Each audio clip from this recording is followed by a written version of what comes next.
In this video, I want to invite you to join me in mulling with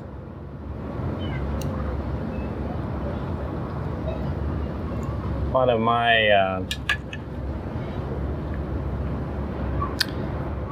my ongoing questions, which is, as I absorb new data in a variety of forms, how to do something good with it.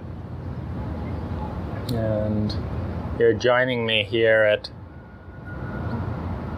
Chatrium Riverside, which is my favorite Bangkok hotel, with my cigar, which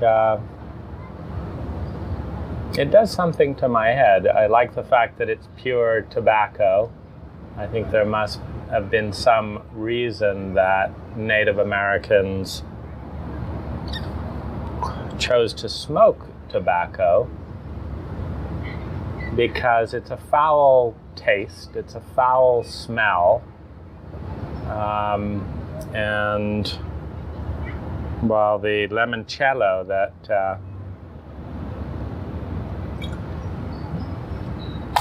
I like to swill and spit. I've never liked the effect of alcohol, but there's some tastes that kind of awakens things. There must have been some reason, and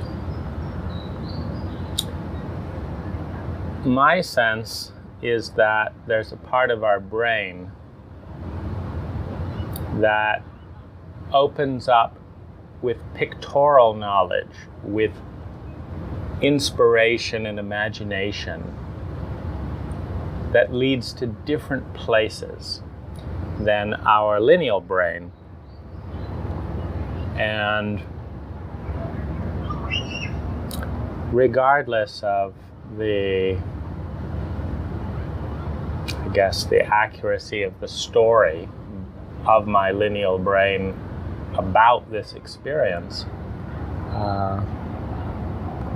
I find I smoke the occasional cigar to access that place. I don't think I inhale, but it definitely changes something in brain chemistry. And what it does is it slows me down to reflect on different things and reflect on the reflection. So there's a way that things can have a more meditative process. And what I'm questioning in this moment is the questions that seem most important. And I want to share some of the questions that have shaped my life. When I was 14 and designing my own self-designed homeschool program,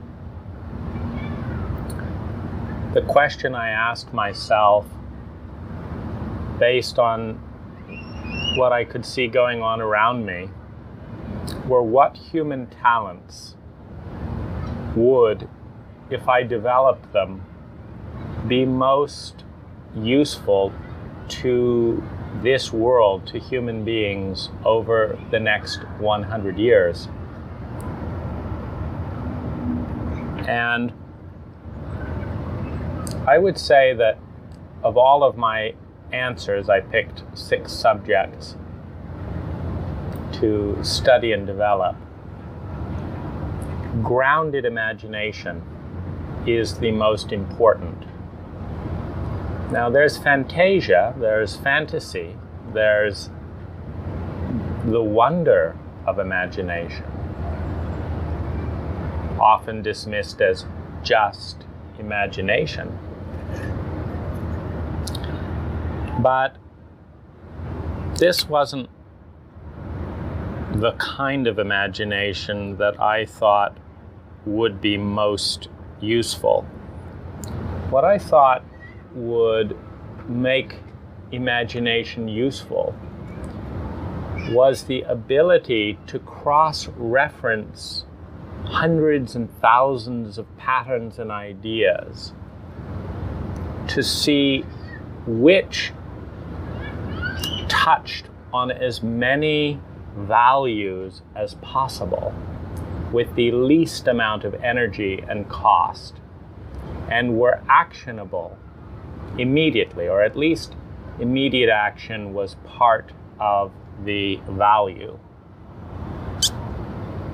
That an idea that could be acted on immediately was more valuable than an idea or an imagination that might get acted on someday. And that has truly shaped my life.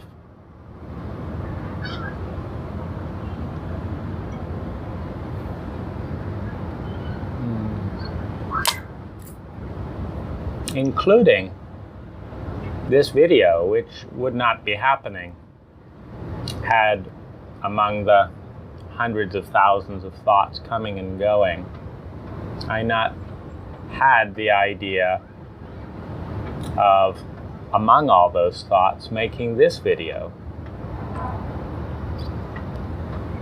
And interrupting my cigar and limoncello to do so in about 60 seconds. Something that can be acted on, as opposed to something that can be planned and perfected and done later.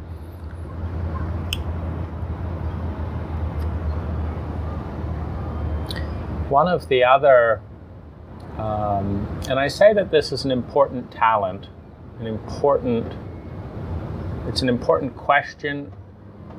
What will be most valuable to the world and to human beings and human consciousness over the next 100 years? Grounded imagination is an important skill because our world today, every single thing that you see in this view has been imagined. And it's been acted on.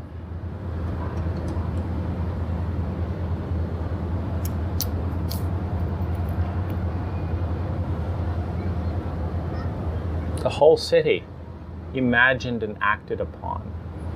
But the question is this: grounded imagination doesn't just have one value of immediate action. It doesn't just have the value of sustainability, one aspect of which in a business ecology is profit, which at its best simply means that enough people agree with the value of what's being produced to pay for it, which is an important filter to just double check and do the long division in the gap between what people aspire to value and what they are actually willing to pay for.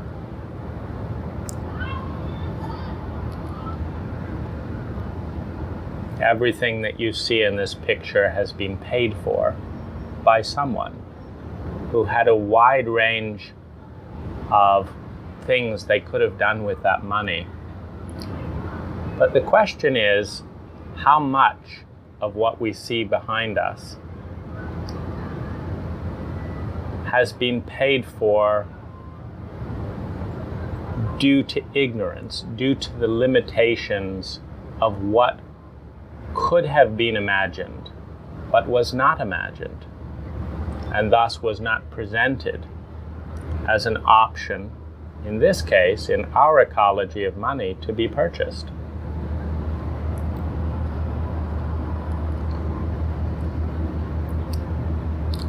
Well-being per dollar spent, well-being per minute spent, is one of the most important equations in grounded imagination. If we could take all of the millions of people affected by all of the billions of dollars spent behind us in this one view of Bangkok, could we generate more human well-being, more joy, more health, more beauty than what we see here? In what way? Can we translate that opinion into data by creating alternatives, ways of living and being that have never been experienced by any modern human today, simply because they have not been created and tested on the metrics of sustainability, beauty, well-being, technical viability, joy, growth, balance.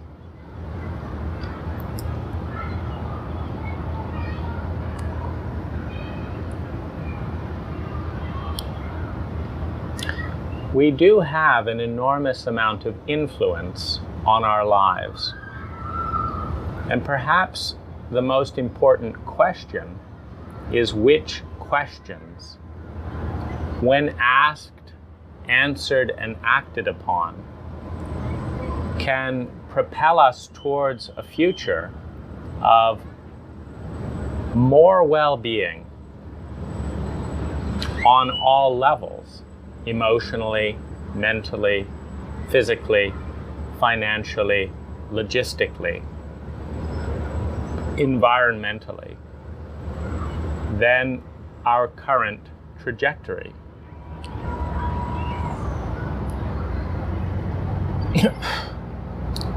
And in this arena, there is an exciting array of ideas that are now more available to us than they have ever been.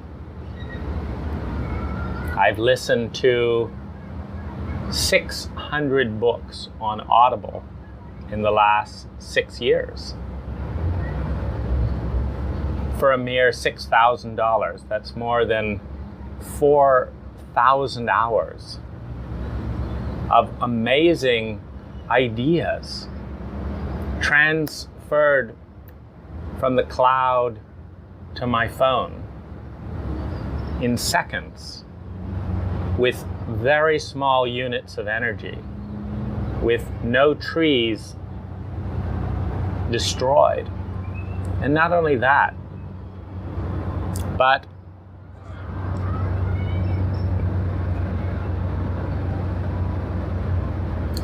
the ability to listen and digest a book while resting, while closing my eyes, while eating, while cooking, while enjoying a bath, while going on a walk, while doing errands, has enriched without detracting, meaning it's not like I didn't write 5 books in that same period. It's not that I haven't created hundreds of videos in that period. It's not that I haven't created beautiful landscapes in that period, or explored meaningful and deep conversations in that period, but rather it's taken the mundane and elevated it. And I think this is the best of technology, but the question remains, when so many beautiful ideas and possibilities are unfolding, and more of us have access to that information on many levels, scientific, economic, design. How can we bring that to give birth to new lives in the context of systems that are predisposed to affirm and reward the continuing of old systems?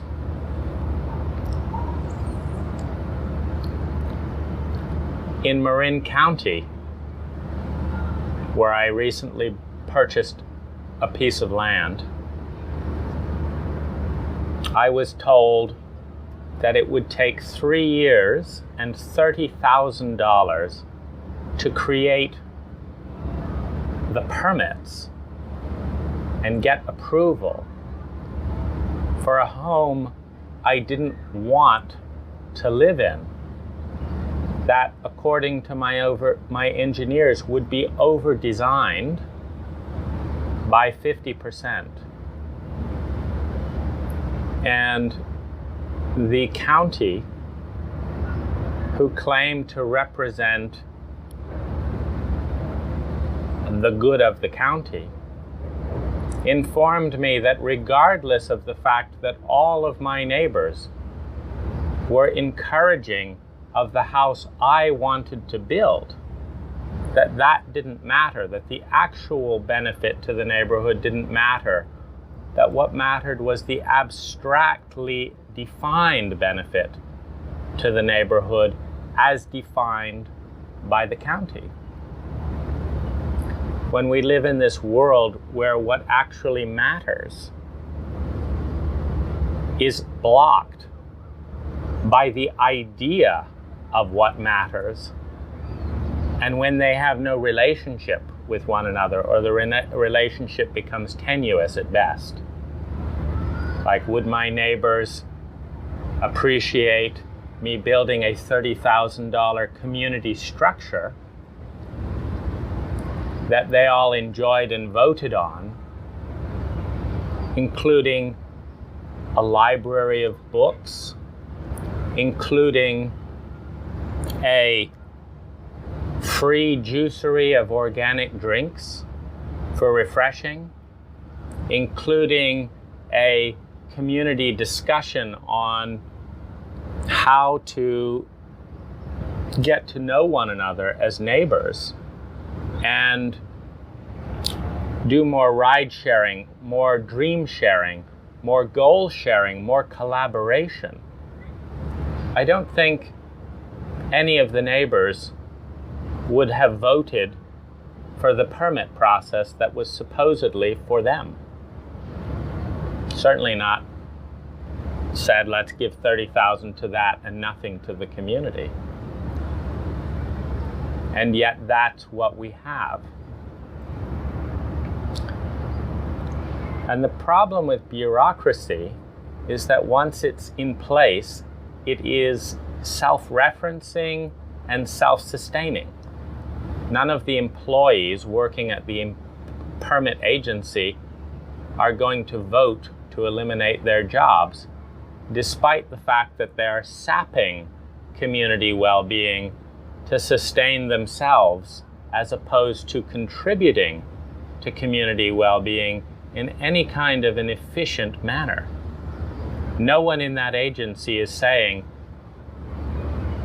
how can we spend, even if it's like, let's say the $30,000 is set, we are going to charge every homeowner $30,000. Fine. But how about seeing that that money is spent to bring the most well-being to the people affected, or to the most people in the area, rather than sustaining an arbitrary bureaucracy? And so one of the biggest questions that I'm exploring and asking is, what can we,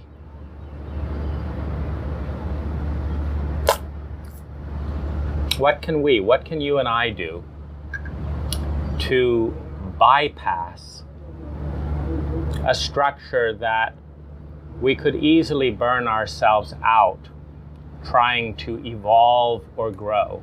Meaning, I could dedicate my entire life and fail to improve one permit office in one county, in one country of the world, and that would be my whole life. Or let's say I improved it 10%, so that rather than people wasting $30,000, they wasted $20,000 to sustain a bureaucracy. Or I can take that money out of the country to environments where $30,000 can buy a lot more well-being for a lot more people, where investment is valued, or put that in a nonprofit that is measured by data, meaning that every dollar spent in the nonprofit is spent based on data-oriented questions of what's the most well-being for the most number of people that could be brought for this dollar. I think the question of crowd design and crowd sourcing becomes more important than transforming the existing structures because it can be done more efficiently. For example, I spent 4 hours lobbying the TED organization to increase the potency of its talks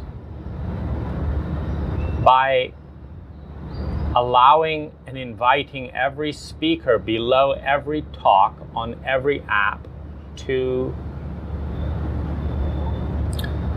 share how someone could spend 5 minutes to an hour, $1 to $15, a few words, a few moments, furthering the talk, taking action.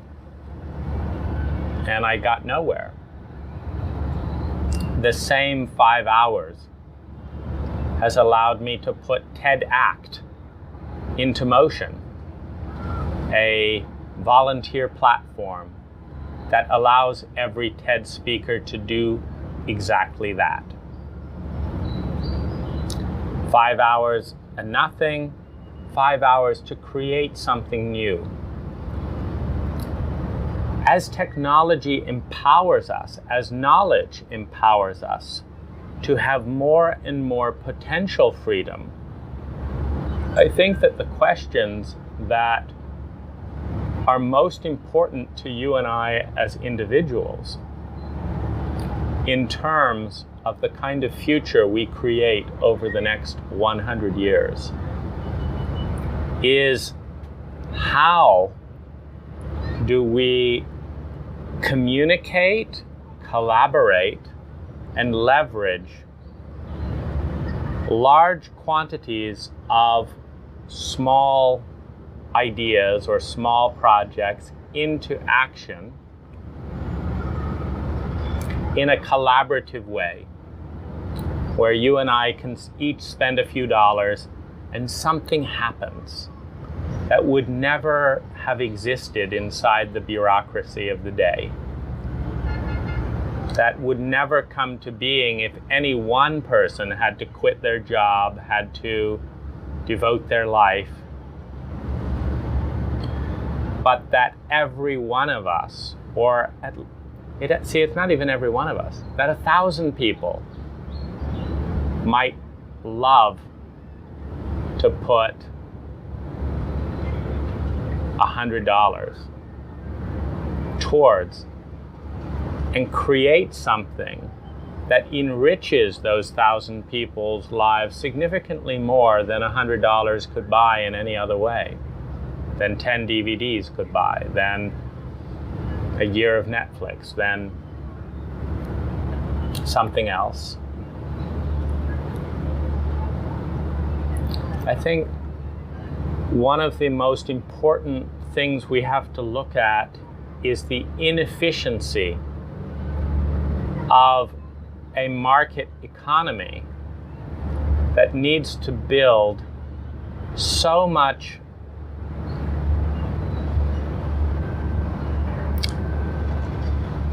failure into its cost, because For example, 99% of all startups fail. What that means is they become more and more risk averse. And things that could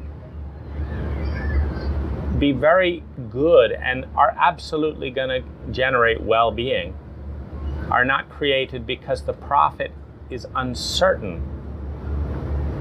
That certainty and uncertainty can be eliminated when, in, for example, the Kickstarter paradigm, you fund in advance. And I think that the development of instruments of certainty and instruments of funding and instruments of imagination. I want to create just a very brief portrayal or picture of a reality that is probable and that is intelligent and that is more efficient, more enjoyable, more inclusive and engaging, more democratic than the reality of today. Take a moment and look at my hotel. It's pretty good for me. But let's imagine a new hotel being built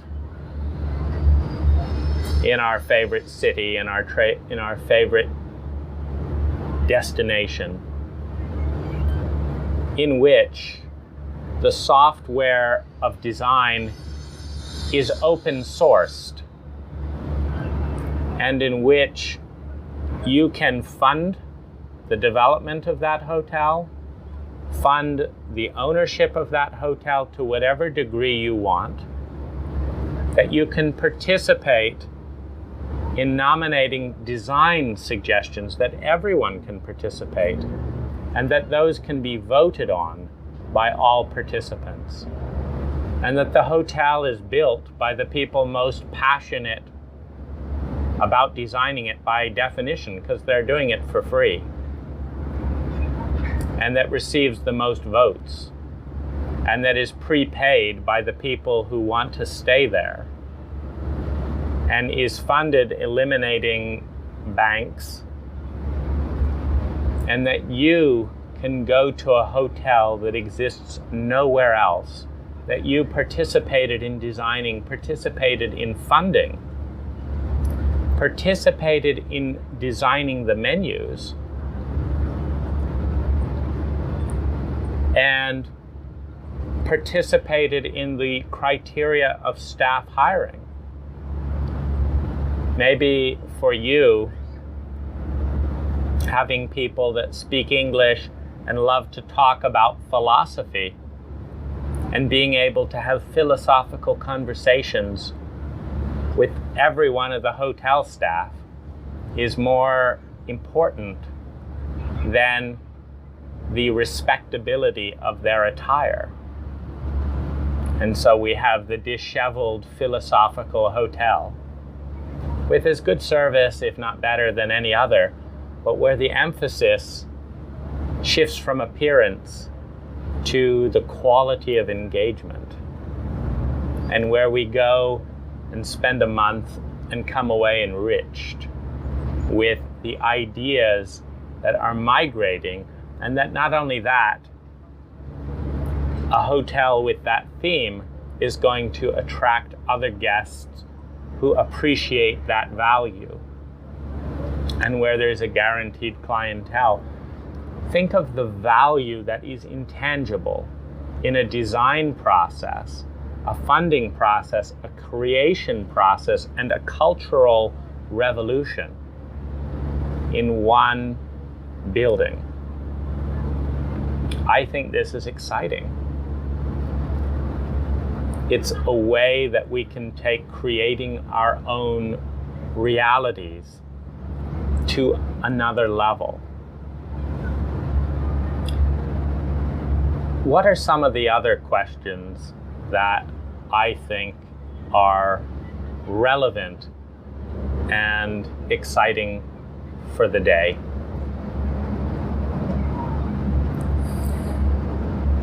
One, how can we create software and applications that build on the technology of the blockchain to create political voting on how every one of our dollar is spent? Two, how can we create a parallel government with that technology that competes on the basis of data to demonstrate clearly that it can produce more well-being per minute and dollar spent by volunteers and by citizens themselves than the vast ecosphere of bureaucracy and politics?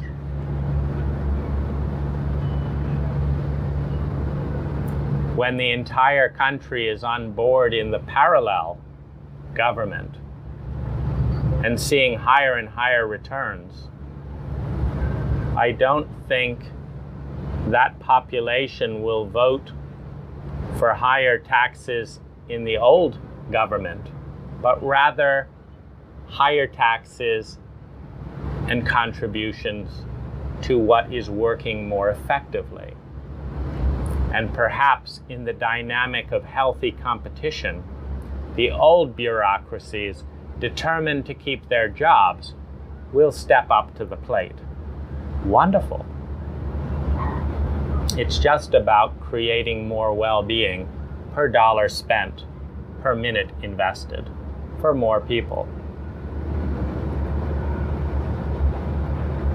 Another question I had fun answering as we bring this talk to the close is, how would I invest $1 billion to create the most well-being across the globe? It's a great exercise, and I want to leave you with that to do. I want to invite you to consider, if you had $1 billion, how would you divide it up and spend it so that 100 years from now, more units, more minutes of well-being would be dissipating and self-perpetuating around the globe than in any other way that you could spend that money? It's a great competition. I'd love to see a competition where everyone votes on that question, and the person that produces the best ideas receives $1 billion and the support to do exactly that, and perhaps achieves more than $1 trillion invested by our government. In a cigar mulling a few minutes ago, I talked about many of the questions that I thought were most important for us to ask ourselves in terms of one of the ultimate human values, which is generating more sustainable well-being per dollar and minute spent than anything we're doing presently, and certainly than the prevailing paradigm of spending our time. And I'd like to continue exploring a couple of the things and amplifying some of the directions that that could take. One of the areas that I love to look are the areas in the ecosphere, particularly the cultural ecosphere, that are being irrationally targeted for censorship and taboo. Because these are areas that typically are the most threatening and potentially transformative of the existing structures, the existing power structures, the existing economic designs, the existing paradigms. And it's not that people in existing structures are bad, and it's not that anything else is. It's just important to understand that one of the great gifts of a tradition and an existing paradigm is the cessation of thinking. Our brain has a very limited bandwidth. And so if we can just all agree that the sky is red and not question it, or track the nuances of colors, or the fact that it's only red at that one moment and now it's blue and this and that, if we could just agree that the sky is red, we do not have to look at the sky again. We don't have to think. We don't have to articulate the exact color or feeling that the present sky evokes. We can simply and very efficiently say, we all know the sky is red. Now this is very valuable because in the absence of questioning, in the absence of observation, in the absence of thinking, we are able to dramatically improve the efficiency of our life because we can be thinking, feeling, observing something else. And so what we look for as a culture is a baseline of unquestioned reality in the paradigm and thought of the day. And then we can think about the really important things, such as what we're having for dinner and which dress to wear.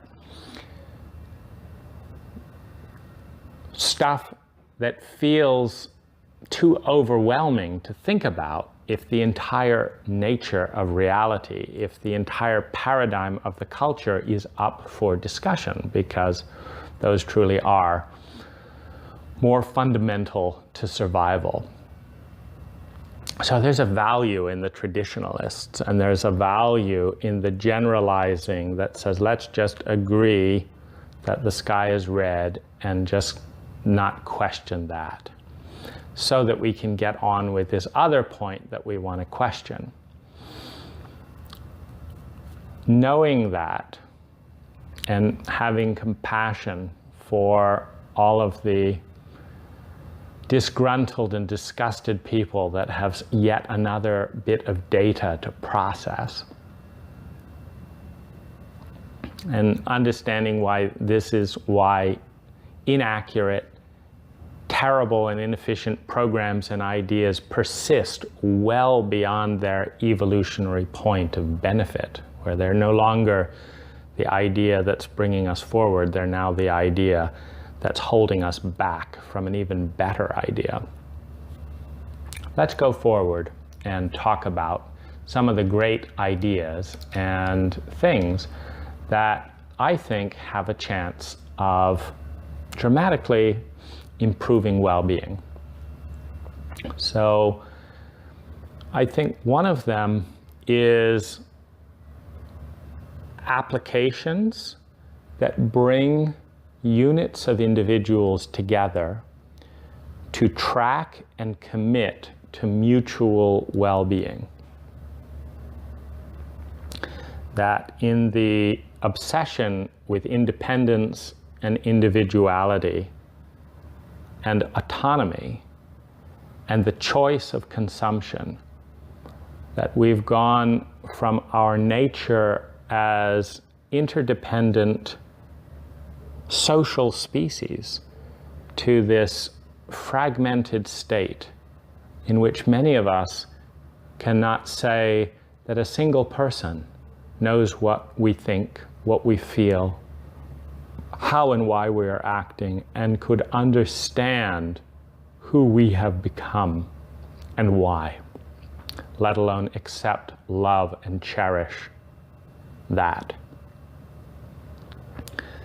That the technology that is dividing us by creating media channels that are so specific that in many cases one person is the only person who has consumed that path of data in that sequence, in that dosage at that time, and combined them in this way to produce a unique and isolated perspective of reality that no one else can relate to.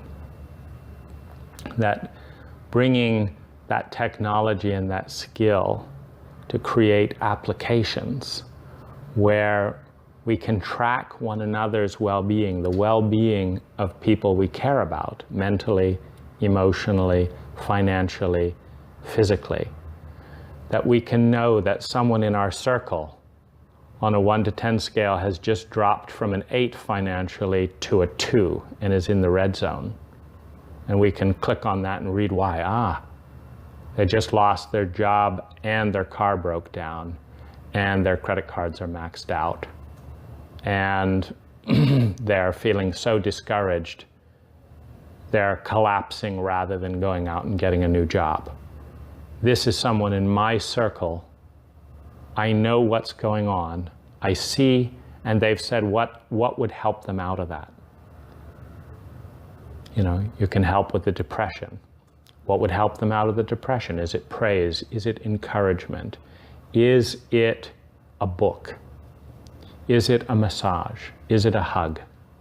Is it, let's clean up the house together?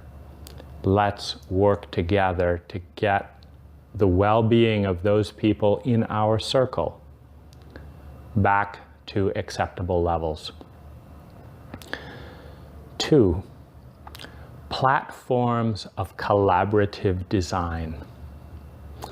That as we move into this virtual 3D environment of space, that we empower imagination in individuals to bring the brain. As Elon Musk said, one of the single biggest limitations that we are facing as technology advances is an efficient output from consciousness to the world. That we have efficient input, that we can imagine at the same time we're watching and taking in an art piece in a world and thinking about this and hearing this, that we have so many ways to input information and synthesize it. And then we're left to these tired fingers tapping away to try and put out in words a very vague sense of all that we're seeing. And so being able to create a visual tapestry in inviting people into that 3D space where you don't need an architect and you don't need a family argument about what a space is going to feel like when you're building a house, but that every member of the family can enter the 3D space and design it together and play with colors and try this and try that, and that either the decision-making paradigm is one that whatever one's own environment is, that one gets to design it within a budget or within a parameter, or that whatever has the most votes, or that we keep playing with ideas until we reach a consensus that all of us love this house, that all of us love this landscape, that all of us love this playground, and that the role of a designer is more of an Imagineer. Have you considered this? Did you know that this technology exists? And that as the design AI develops, the AI helps with that. That the AI can track the joy and the heart rate and the presence and the enthusiasm of its partner. And notice that even though the person didn't know that, When the person sees red and orange together on the same image in 3D environment, their heart rate goes up, their depression lifts, their eyes light up a little bit more. And the AI knows it, but we were too busy thinking about what we wanted for dinner to notice that.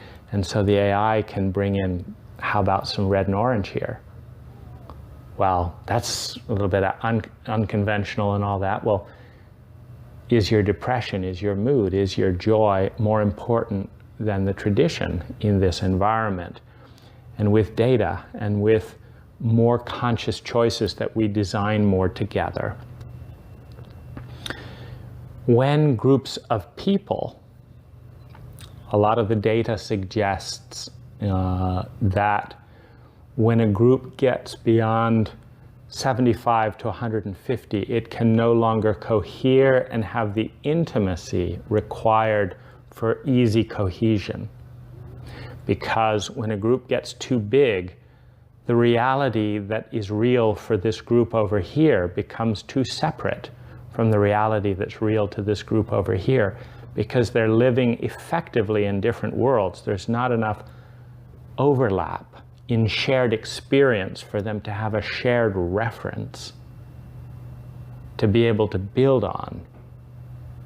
When you're not even at the same event, you can't say, did you see what they talked about and what that person said there? I liked that. Well, the other person wasn't there, so they can't relate to it emotionally. So they're saying, no, I liked what happened in this event over here. Now you have conflict. But this is inherent to the lack of intimacy, the lack of shared experience. It's not inherent to human nature. And so clusters of up to 75 people designing shared spaces together so that they can have a shared reality, so that they can bond and relate and empathize at a level many modern people are unable to do with friends in different continents, in different jobs, in different worlds, but that could do again if, like our tribal ancestors, we were in clusters that were not big enough to overwhelm our limited attention, our limited awareness, with so much data that we in effect live in very different worlds.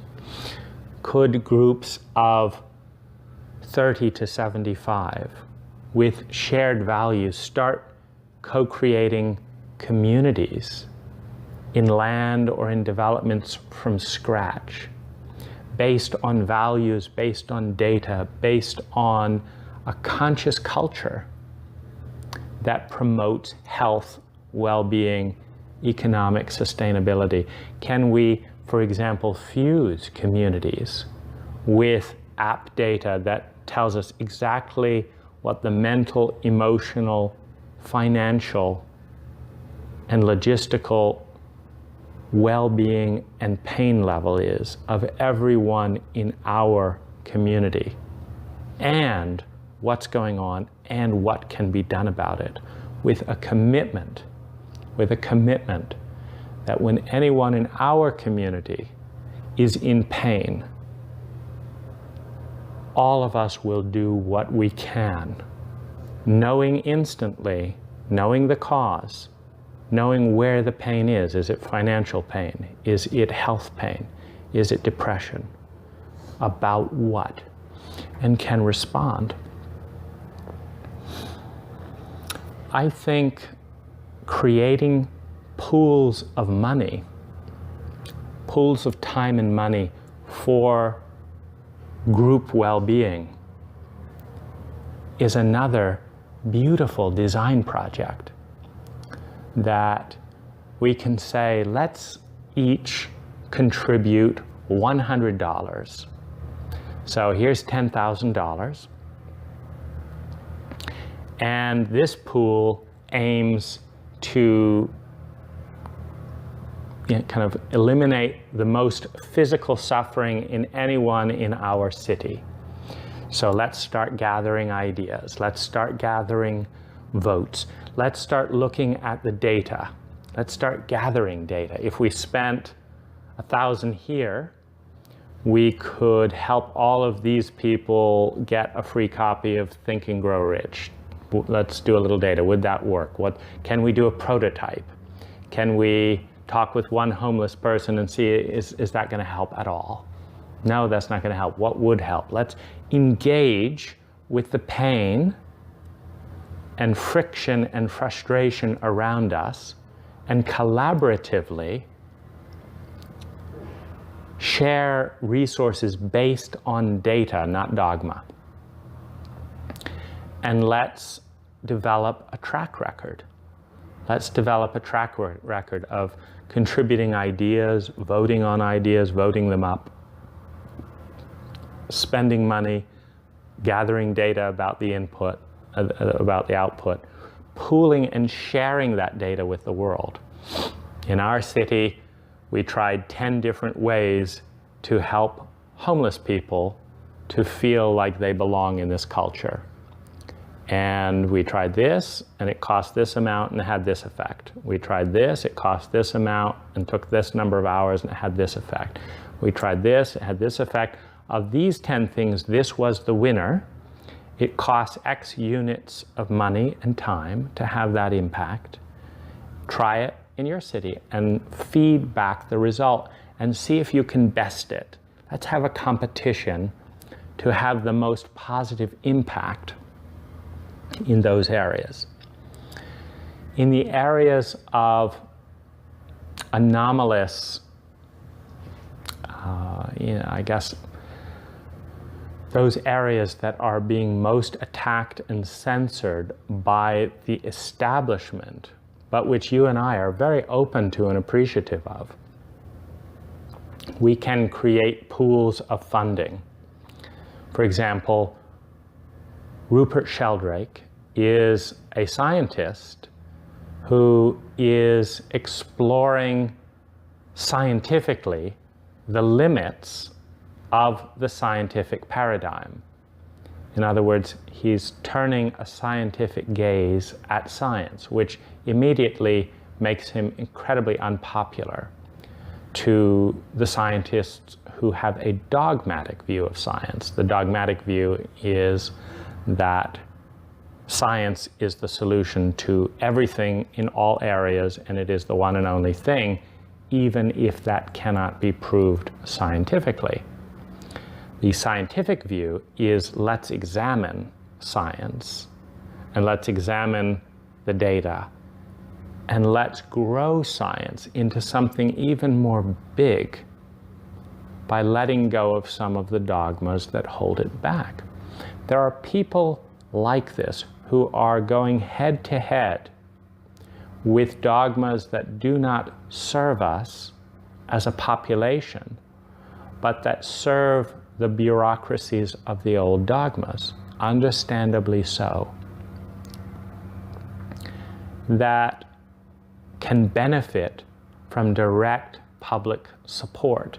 And I think identifying who these people are, people that are marginalized not on technical or any grounds other than the protection of an existing bureaucracy, need direct human support to galvanize important research and work that can benefit all of us. Another area. Let's form prize groups for exciting revolutions that bypass existing bureaucracies and dogmas and fund important innovations of well-being directly based on results. That, in the same spirit of the X Prize, which gave a prize to various various things very successfully, in the same spirit as the prize which has helped to galvanize the movement towards becoming an interplanetary species, that $10 million is nothing to galvanize that movement. It can be one of the single most important and potent investments of money in our human history. And we have an ability to set up prizes and to fund the prizes that we care about. Prizes such as nuclear fusion, the first person to show a practical application of nuclear fusion.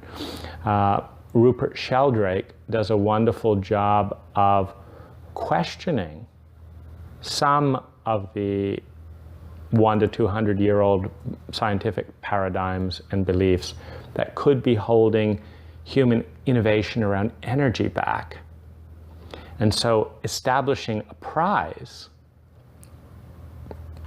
and setting clear data-driven and scientific frameworks in place to just verify the data bypasses the science dogma and philosophy that obscure such things.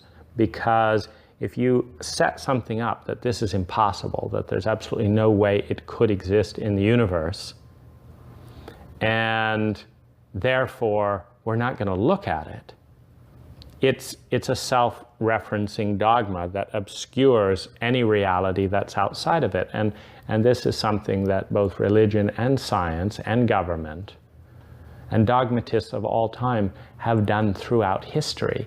And yet, there is no downside to setting up prizes where anyone can present data in front of an independent view of the public.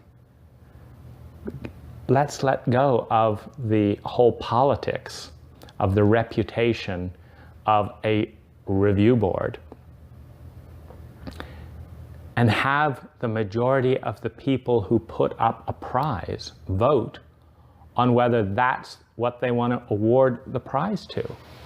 In other words, if the goal is to generate energy from something like nuclear cold fusion, and all the scientists say it can't be done, fine, doesn't matter. But if the goal is to generate energy from something along those lines, and some inventor is able to show how a power plant could be created that produces far less pollution and negative than the current one, and they call that fusion, and scientists say, oh, that's not fusion. It doesn't matter. If you produce, if you want to live in a world that has that kind of technology in it, and you're one of the people that puts up $100 towards a $1 or $2 or $3 or $5 or $10 million prize towards anyone who can demonstrate that, then if they do it, and a power plant can be built based on that, we benefit. And it doesn't matter, we're not protecting any scientist's reputation or any dogma or anyone who wrote a paper like this so they don't want to argue with that person because he's well known in the field. There's as much politics in science as there is in politics. It's just handled, it's a different kind of politics that ensures certain things don't get funded for unscientific reasons because they would annoy someone who'd written a paper about something else. And so creating public prizes so that there's maybe we identify the single 100 biggest sources of pain in the planet today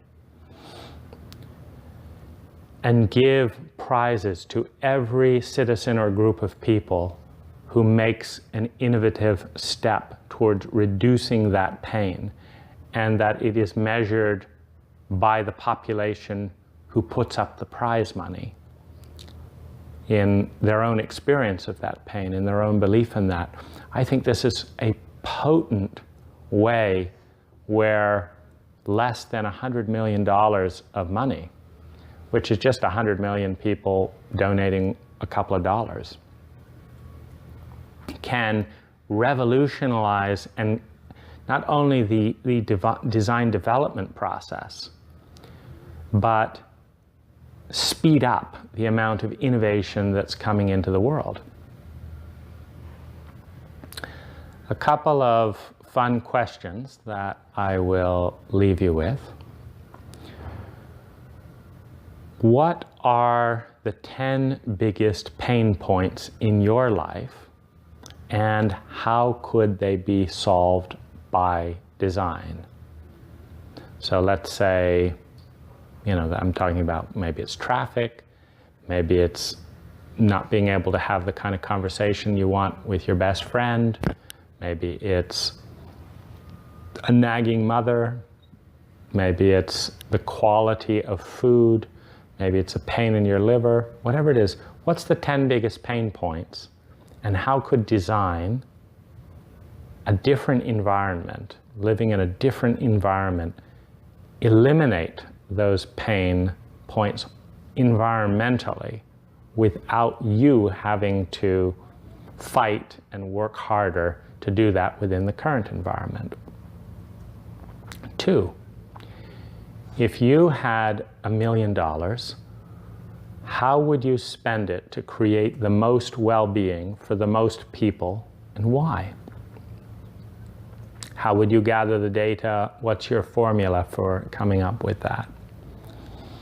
3, what technology, if it existed, do you believe would help people see the beauty of your vision and your ideas in the way that you see it, rather than through the lens of dogma and projection that they see that same information when you present it through words or through writing? What technology would allow them to live in your world and feel the feelings you feel and the values and see the beauty of your vision for the world?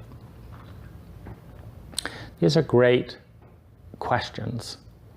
I guess one of the more important ones are, bring it down now to scale. A couple of other things. What are 10 peak experiences that you could create for less than $100? In detail, what would make them a peak experience mentally, emotionally, physically? If you wanted to give one person absolute joy and happiness, do you know how to do it, or do you have any good candidates in your life that you could bring joy and happiness to, and how would you go about it, and what do you think your odds are?